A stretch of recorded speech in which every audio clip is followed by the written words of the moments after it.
Hi beauties, welcome back to Lidhu's nail art design. Today I will be creating a cherry blossom nail art for the spring season. Let's bring nature to our fingers. You don't need fancy tool, just a thin brush, a toothpick or even a dotting tool to create this design.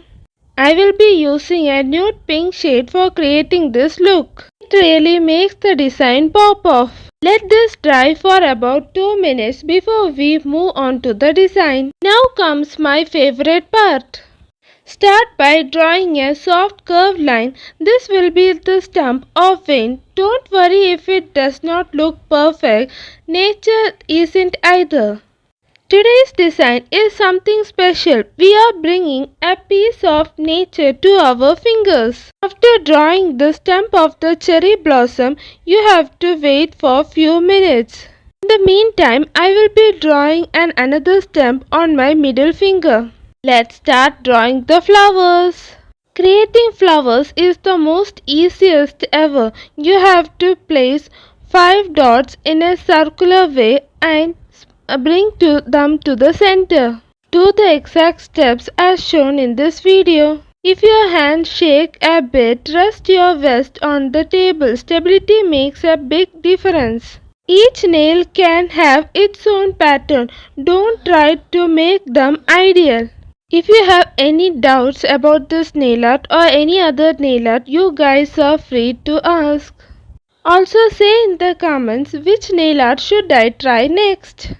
Try it for spring season, pair it with floral outfits or even wear it as a subtle everyday design for work or colleges.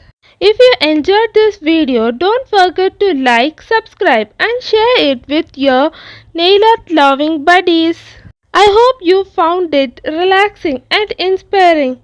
This is one of my favorite designs because it's easy but looks so artistic. Next I will be using a darker nail shade for give it a realistic look. In some of the blank spaces I have drawn a little flower or also a dot. You can hide the stem by some flowers or dots. This will make our design more realistic. If you guys wants to buy cherry blossom press-on nails, DM in my Instagram. I have given the link in the description. This design proves that you don't need long nails or expensive tools to create beautiful nail art. I will be doing the same steps on my thumb. I hope you guys enjoyed this nail art tutorial and found it easy and relaxing to follow. If you like this video, please give it a thumbs up. It's really a great support to my channel. Every flower tells us a little story, delicate, unique and natural. Thank you for watching and remember, beauty is in the details. See you all next time.